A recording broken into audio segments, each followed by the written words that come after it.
사람은 끝까지 모릅니다. 같이 밥을 먹고 같은 지붕 아래 살고 가족이라는 말까지 붙여둬요. 특히 나이 들수록 더 뼈저리게 느낍니다.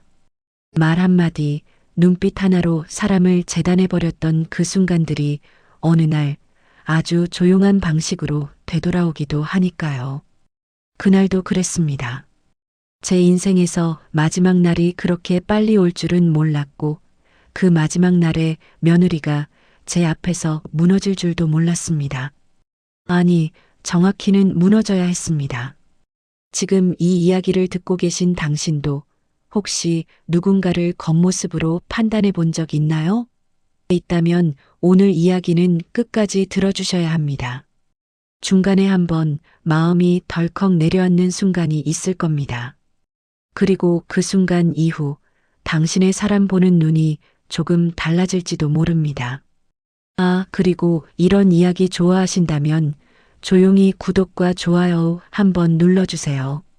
누군가의 인생을 대신 살아보는 이 시간, 우리 같이 오래 가요. 내 이름은 정순자, 올해 68입니다. 동네 사람들은 저를 순자 어머니라고 불렀고 며느리는 저를 어머니라고 부르긴 했지만 그 말 끝에는 늘 얇은 칼날이 숨겨져 있었습니다. 나는 전라도 작은 읍에서 태어났습니다. 논두렁길에서 뛰어놀던 어린 시절, 흙냄새가 내 첫 향수였고 비 오는 날 지붕을 때리는 빗소리가 내 자장가였습니다. 하지만 인생은 늘 흙냄새처럼 정직하지 않더군요.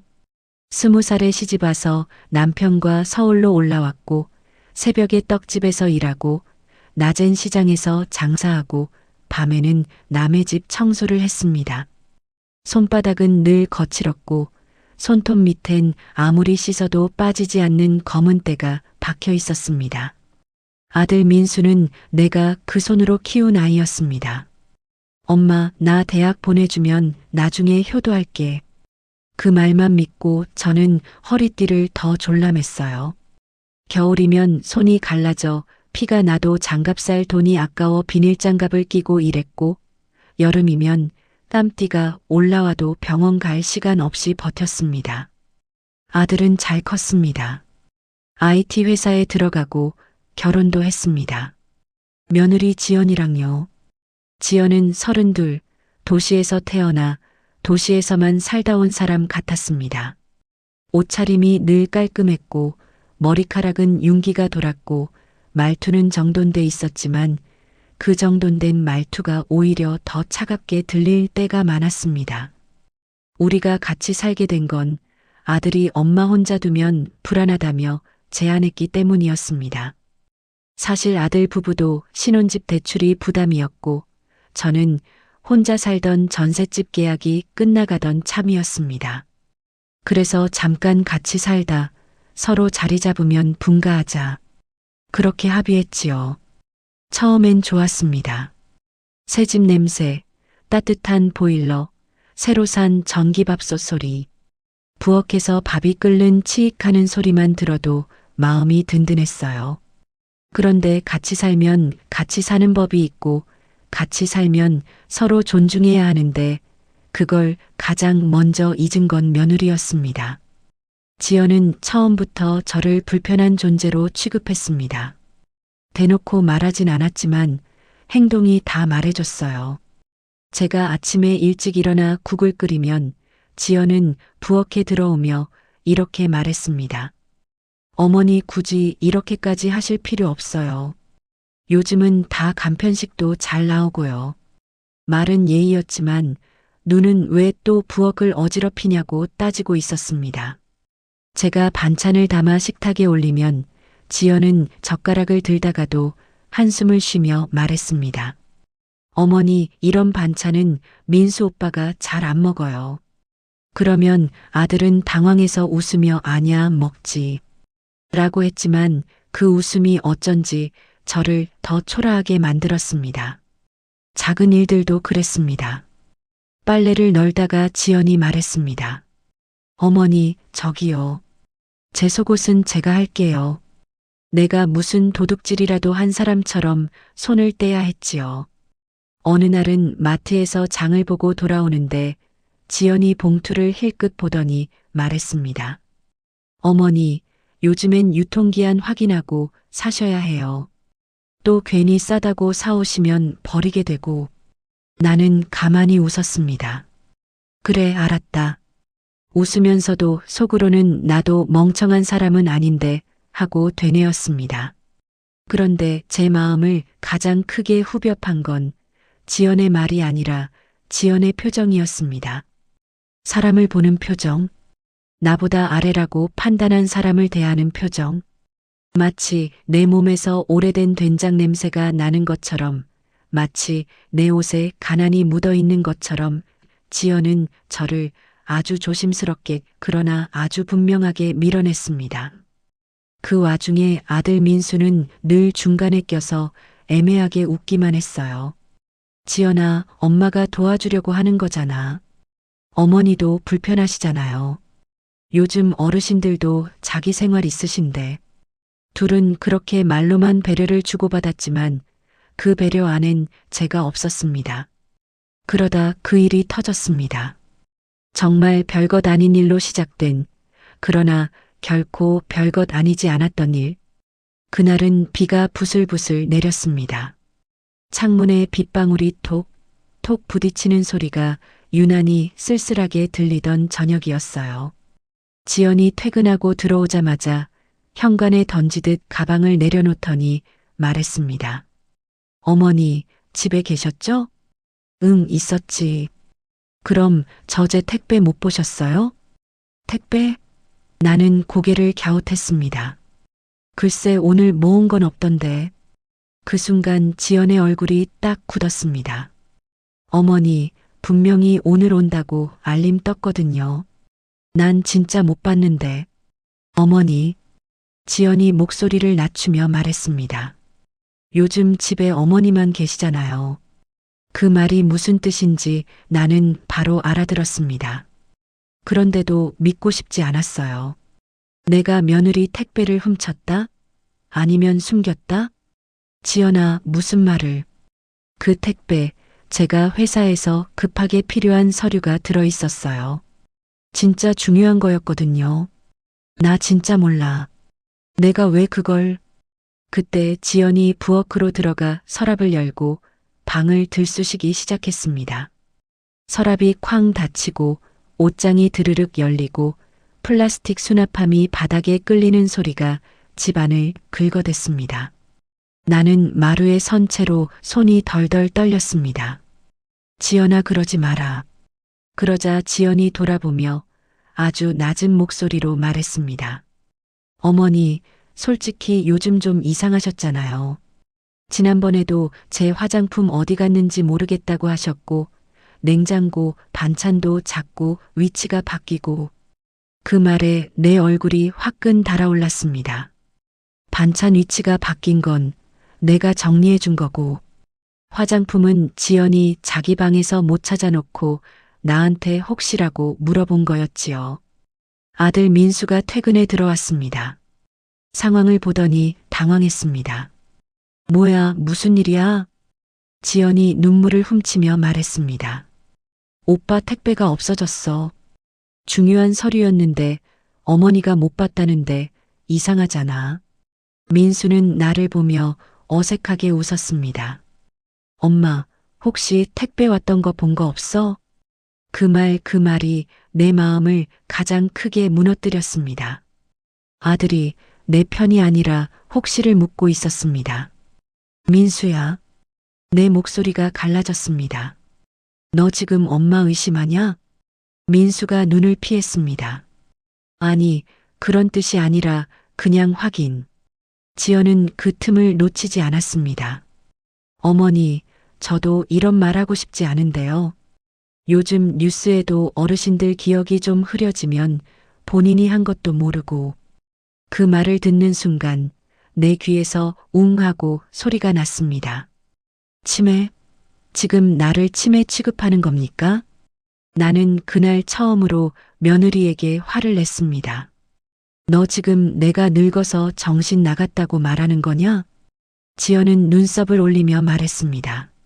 어머니, 제가 언제 그렇게 말했어요? 괜히 흥분하지 마세요. 그 말이 더 사람 미치게 하는 말이었습니다. 그날 밤 지연은 내 앞에서 아주 결정적인 말을 했습니다. 어머니, 솔직히 말씀드리면 같이 사는 거 저 너무 힘들어요. 민수가 야, 지금 그 말을 왜 해라고 말렸지만 지연은 멈추지 않았습니다. 어머니가 계시니까 집이 집 같지가 않아요. 저도 제 집에서 눈치 보면서 살기 싫어요. 나는 그 자리에서 아무 말도 못했습니다. 입술이 떨리고 목구멍이 막히고 가슴이 쿵쿵 뛰는데 말이 나오지 않았어요. 그날 새벽 나는 내 방에서 이불을 뒤집어 쓴 채 조용히 울었습니다. 비가 아직도 내리고 있었고 창밖 가로등 불빛이 커튼 사이로 흐릿하게 새어 들어왔습니다. 내가 평생 버텨온 모든 것들이 그 좁은 방 안에서 한꺼번에 무너지는 것 같았습니다. 그리고 그 다음 날 며느리는 마지막 날이라는 단어를 내 인생에 들여놓았습니다. 다음 날 아침 지연이 나를 부엌으로 불렀습니다. 어머니, 잠깐 이야기 좀 해요. 그 목소리는 어제와 달리 차분했습니다. 차분하다는 게 더 무서웠어요. 사람이 마음 먹고 냉정해졌다는 뜻이니까요. 식탁 위에는 종이 몇 장이 놓여 있었습니다. 전세 계약서 복사본, 부동산 안내문 그리고 이사 견적서. 지연이 말했습니다. 어머니, 저희 분가할게요. 아들은 그 말을 듣고 놀랐지만 지연은 이미 계획을 끝내놓은 사람의 얼굴이었습니다. 오빠도 동의했어요. 어머니도 혼자 계시는 게 더 편하실 거예요. 나는 아들을 봤습니다. 민수는 고개를 숙이고 말했습니다. 엄마, 우리도 좀. 그 순간 내 속에서 뭔가가 툭 끊어졌습니다. 아들 하나 보고 여기까지 왔는데 그 아들이 나를 짐처럼 정리하고 있었습니다. 나는 조용히 말했습니다. 그래, 나가라. 지연이 눈을 크게 떴습니다. 어머니, 너희가 나가든 내가 나가든 정리하자. 그때 지연이 아주 작게 웃었습니다. 어머니, 그러면 어머니 짐은 미리 정리해 두세요. 이 집은 저희 명의로 계약한 거니까요. 나는 그 말을 듣고도 표정 하나 바꾸지 않았습니다. 왜냐하면 이미 알고 있었거든요. 지연이 몰랐던 진실이 하나 있었습니다. 그 집, 그 전세 보증금, 그 계약서, 그 저희 명의라는 말, 그 모든 것의 시작이 내 통장에서 나갔다는 걸.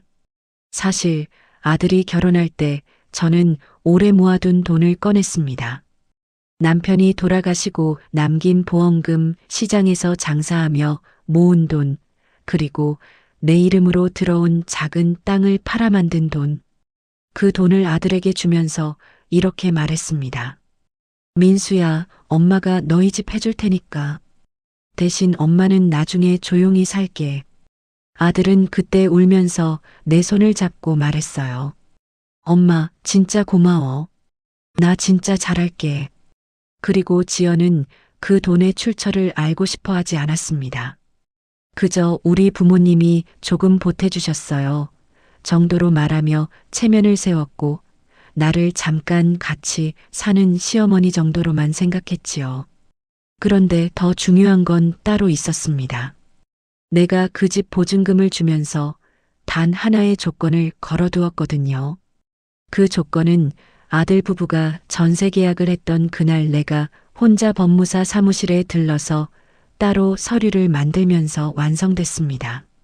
나는 그날 아주 조용히 나를 지키는 장치를 마련해 두었습니다. 나이 든 여자가 뭘 알겠냐고요? 평생 시장 바닥에서 사람 상대하며 살았던 여자는 사람의 마음을 너무 잘 압니다. 그날 오후 내가 부엌에서 찬물을 한 잔 마시고 있을 때 초인종이 울렸습니다. 띵동. 문을 열자 정장을 입은 남자가 서 있었습니다. 정순자 어르신 맞으시죠? 맞습니다. 저는 법무법인 쪽에서 나온 사람입니다. 지연이 뒤에서 달려나와 물었습니다. 누구세요? 남자가 고개를 숙이며 말했습니다. 어르신께서 요청하신 내용 확인하러 왔습니다. 오늘이 기한 마지막 날이라. 지연의 얼굴이 하얗게 질렸습니다. 무슨 기한 무슨 말이에요? 그때 나는 아주 조용히 말했습니다. 지연아, 오늘이 내 마지막 날이야. 지연이 눈을 크게 뜨며 말했습니다. 어머니 무슨 소리예요? 나는 그제야 숨을 깊게 들이마셨습니다. 가슴속에서 오래 묵혀둔 말들이 그날 처음 밖으로 나오기 시작했습니다. 나 암이야. 그 말이 부엌 바닥으로 떨어지는 순간 공기가 달라졌습니다. 아들도 며느리도 아무 말도 못했습니다. 몇 달 전부터 알고 있었어. 항암을 해도 오래 못 간대. 나는 웃었습니다. 그래서 그냥 조용히 살다가 가려고 했어. 지연이 떨리는 목소리로 말했습니다. 그럼 오빠도 알고 있었어요? 민수가 고개를 숙였습니다. 엄마가 말하지 말라고. 나는 지연을 바라봤습니다. 나는 너한테도 말하려고 했어. 근데 너는 내 말을 들을 마음이 없었지. 지연은 입술을 떨었습니다. 어머니, 저 그게 아니라. 나는 손을 들었습니다. 아니, 괜찮다. 그리고 법무사 쪽 사람에게 말했습니다. 서류 가져오셨죠? 남자가 봉투를 꺼냈습니다. 네. 거주보장 합의서와 전세보증금 반환 관련 약정서입니다. 지연이 그제야 정신을 차린 듯 소리쳤습니다. 잠깐만요. 그게 무슨... 남자가 침착하게 설명했습니다. 어르신께서 전세보증금 대부분을 부담하셨고 동시에 어르신의 노후 거주권을 보장하는 조건으로 약정을 체결하셨습니다. 지금처럼 부당한 퇴거 요구가 발생할 경우 계약상 효력이 발동됩니다. 지연이 민수를 쳐다봤습니다. 오빠 이게 무슨 말이야? 민수는 아무 말도 못했습니다. 나는 조용히 덧붙였습니다. 그 택배건도 내가 기억하고 있다. 너는 나를 의심했지. 그래서 오늘 여기까지 온 거야. 그 순간 지연은 주저앉듯 의자에 앉았습니다. 그 눈빛이 어제까지 나를 내려다보던 그 눈빛이 아니라 내가 뭘 한 거지 하는 눈빛이었습니다. 그리고 나는 마지막으로 한 문장을 꺼냈습니다. 지연아, 너는 내가 가진 게 없다고 생각했지? 나는 잠깐 멈췄다가 아주 낮게 말했습니다. 내가 가진 건 돈이 아니라 기록이야. 그날 나는 그동안 지연이 나에게 했던 말들, 집에서 있었던 일들, 아들이 중간에서 흐리게 만든 순간들, 그리고 택배 사건까지 날짜별로 적어둔 노트를 꺼냈습니다. 지연이 노트를 보는 순간 얼굴이 더 창백해졌습니다. 어머니, 이런 걸 왜? 나도 인간이니까. 나는 눈을 내리깔며 말했습니다. 마음이 무너질 때 나는 글로 버텼어. 그리고 마지막 장에 지연이 그토록 찾던 택배가 어디로 갔는지도 적혀 있었습니다. 그 택배는 내가 가져간 게 아니었습니다.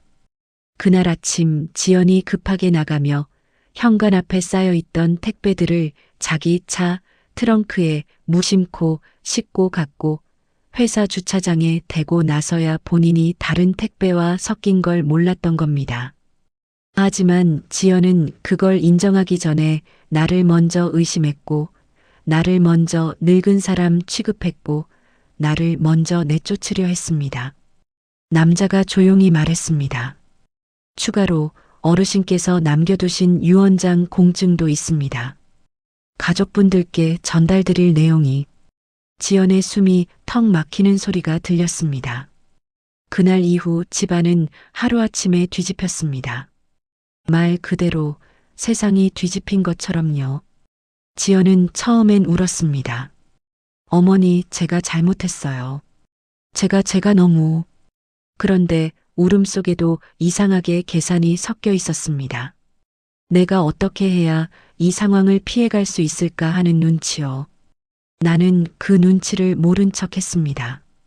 왜냐하면 내가 원하는 건 며느리의 눈물이 아니라 며느리의 깨달음이었으니까요. 며칠 뒤 지연의 부모님까지 연락이 왔습니다. 어머니, 사돈아니, 어르신. 애가 철이 없어서 그 말이 웃기더군요.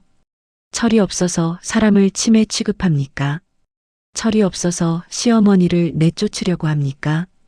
그리고 더 큰 문제가 터졌습니다.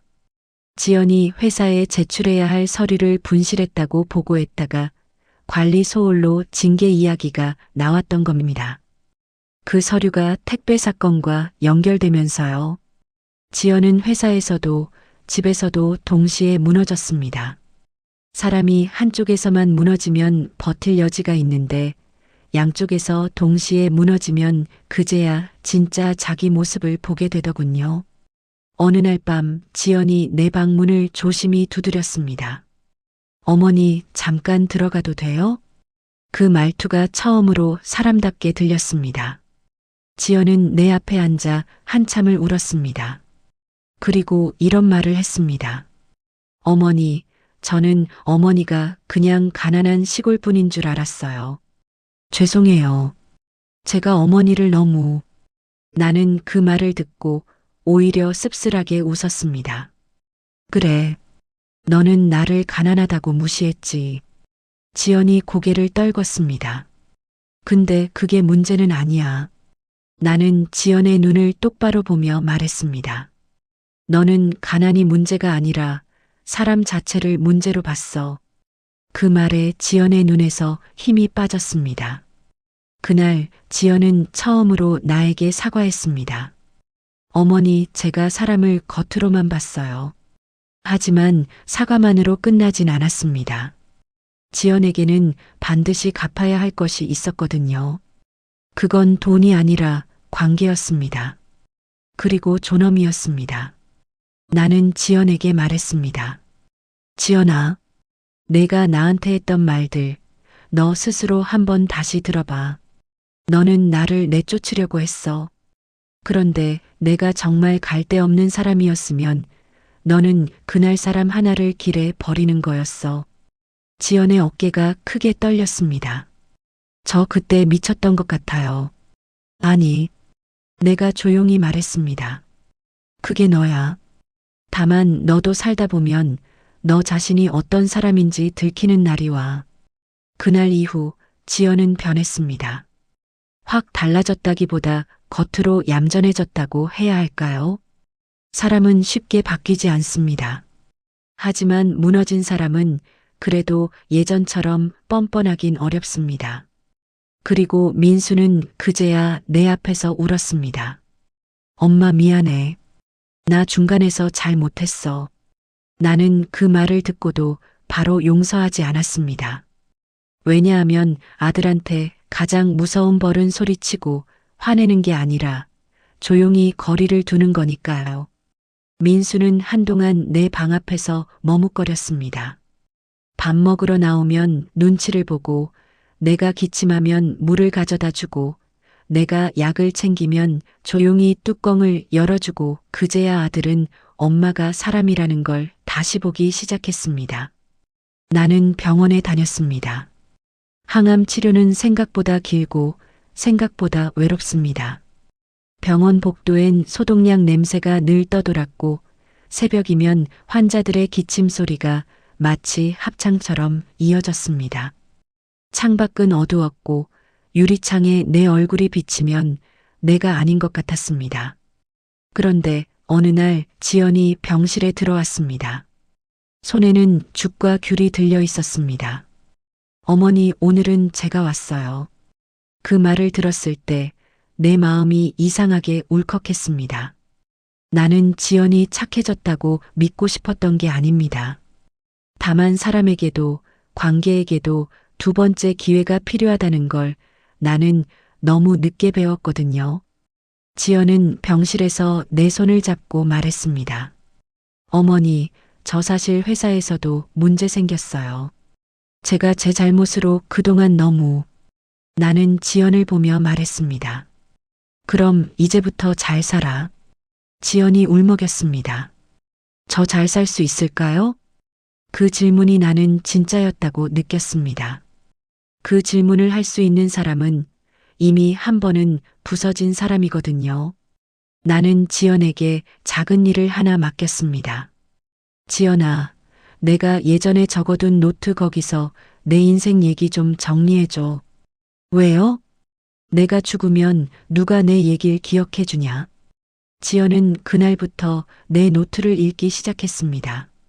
내가 떡집에서 일하던 이야기, 남편이 쓰러지던 날, 아들 대학 등록금을 내려고 반지 하나를 팔던 날 그런 것들이 한 장 한 장 적혀 있었습니다.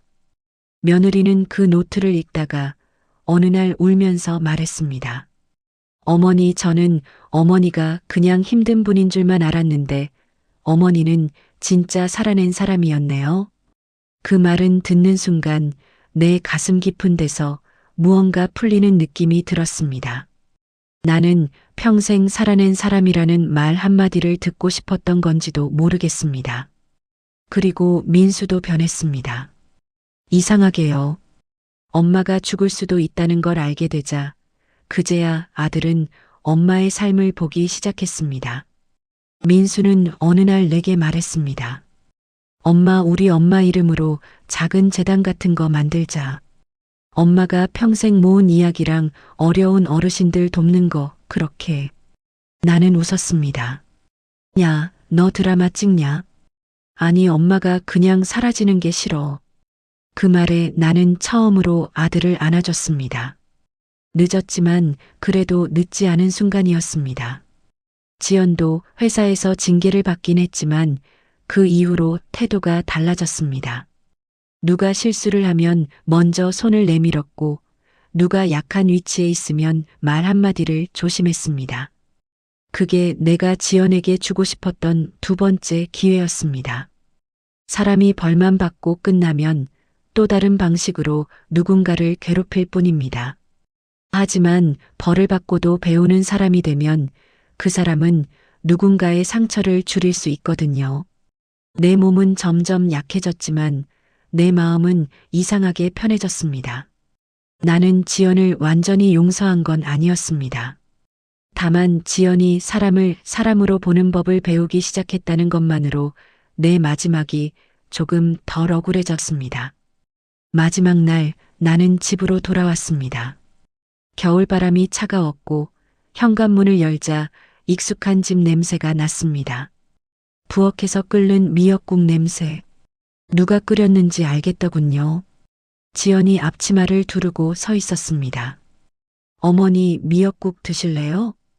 그 말이 예전 같았으면 형식적인 예의로 들렸을 텐데 그날은 달랐습니다. 목소리에 떨림이 있었고 눈에 진심이 있었습니다. 나는 식탁에 앉아 국 한 숟갈을 떠먹었습니다. 짭조름하고 따뜻하고 이상하게 눈물이 났습니다. 지연이 내 앞에 작은 상자를 놓았습니다. 어머니, 이거 제가 만들었어요. 상자 안에는 내가 평생 적어온 노트의 내용을 정리한 작은 책이 있었습니다. 표지에는 이렇게 적혀 있었습니다. 정순자, 살아낸 사람의 기록. 나는 책을 쓰다듬었습니다. 지연아, 너 이런 것도 할 줄 아냐? 지연이 울면서 웃었습니다. 어머니, 죄송해요. 그리고 고마워요. 그날 나는 알았습니다. 사람은 끝까지 모른다는 말이 꼭 나쁜 의미만은 아니라는 걸요. 누군가가 끝까지 못된 사람으로 남을 수도 있지만 누군가는 끝에서야 비로소 사람답게 변하기도 합니다. 나는 지연에게 마지막으로 말했습니다. 지연아, 세상엔 겉으로 보이는 게 다가 아니다. 겉모습은 때가 묻을 수 있지만 사람이 살아낸 시간은 절대 거짓말 안 한다. 그리고 당신에게 묻고 싶습니다. 당신은 혹시 요즘 누군가를 겉으로만 판단하고 있진 않나요? 혹은 누군가에게 그런 판단을 당해 마음이 조용히 무너지고 있진 않나요? 댓글로 당신의 이야기를 들려주세요. 내가 겉모습으로 판단했던 순간 혹은 내가 오해받았던 순간을요. 우리가 서로의 이야기를 듣는 것만으로도 누군가에겐 두 번째 기회가 될 수 있으니까요.